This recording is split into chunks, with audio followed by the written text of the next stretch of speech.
The output of the simple half-wave rectifier circuit is certainly DC because it never crosses the zero line. The polarity remains fixed, unlike the input waveform that crosses the zero line, which is AC. However, we have a major problem with this type of waveform in the sense that we have large periods of time where we have no output voltage at all. This type of waveform is called pulsating DC. I've added a capacitor in an attempt to smooth out the voltage variations when the diode is off. We have this 100 microfarad capacitor across the load. This is called a capacitor filter. Let's try it out in transient simulation. I have the simulation set for 1/60th of real-time speed.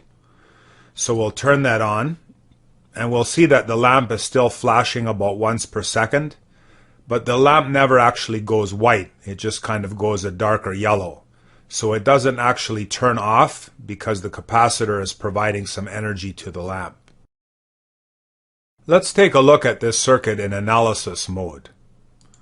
I'll select a transient analysis with 0 to 50 milliseconds and 0 initial values. And here's our output. If we look at the legend, we can see that the load voltage is shown here in red.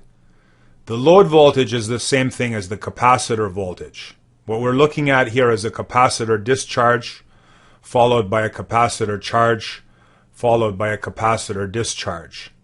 So this is the up and down flickering type voltage that you see on the bulb.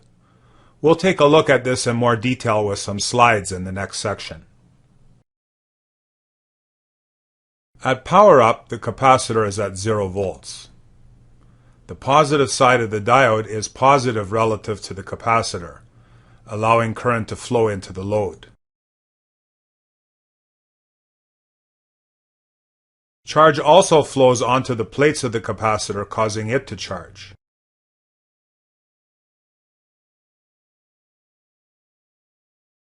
The capacitor and the load reach a peak voltage that is one diode drop less than the peak voltage of the source. Note that the load voltage and the capacitor voltage are identical because they're in parallel with each other. When the source voltage is less than one diode drop above the capacitor voltage, the diode turns off or becomes reverse biased. The capacitor starts to discharge through the load.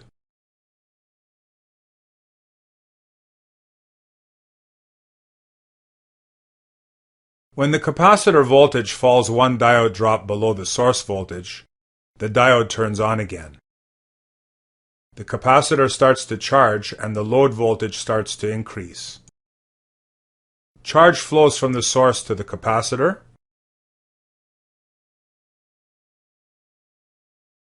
Current also flows into the load. The capacitor and the load reach a peak voltage that is one diode drop less than the peak voltage of the source. As the source voltage decreases, the diode turns off again, and the capacitor begins to discharge through the load. The cycle continues to repeat. If we take a look at our simulation, we can see that our bulb is still pulsating quite a bit. It's not turning off, but this is certainly not flat DC.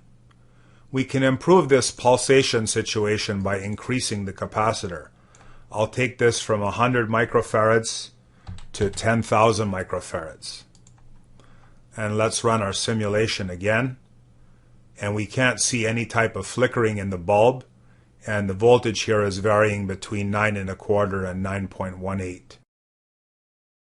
Let's take a look at our 10,000 microfarad circuit in analysis mode. We'll select a transient analysis with 0 to 50 milliseconds. And we can see that the capacitor voltage or the load voltage barely declines between the positive cycles of the source. I'll go and select the cursor tool and we'll look at the peak value that we get. The Y value is about 9.3, and if we go along it declines very little, declines to about 9.2. So we have about 0.1 volt decline between the peaks. This decline in voltage is called a ripple voltage. And the more ripple you have, the less stable your supply is. So this is pretty good, 0.1 volt ripple. We know that increasing the size of the capacitor gives us less ripple voltage. We have a smoother voltage available to our bulb. What happens when we change the size of the load? I'll look at the properties of the bulb. We have a power property here. I'll set the power property to 10 watts from 1 watt. Effectively, what I'm doing is I'm decreasing the resistance of the bulb by a factor of 10. So we'll go and we'll run an analysis, transient, 0 to 50 milliseconds. And we can see that our ripple voltage has increased quite a bit when we increase the size of the load. When we look at this area between the positive peaks, what we're looking at is a capacitor discharge. Capacitor discharge is governed by RC time constant. When we increase the C, we put in a bigger capacitor, we had a longer time constant, and therefore in the same amount of time there was less discharge and less ripple. When we increase the load, we're decreasing R. With less resistance, the time constant is shorter, and during the same amount of time we get more discharge and more ripple.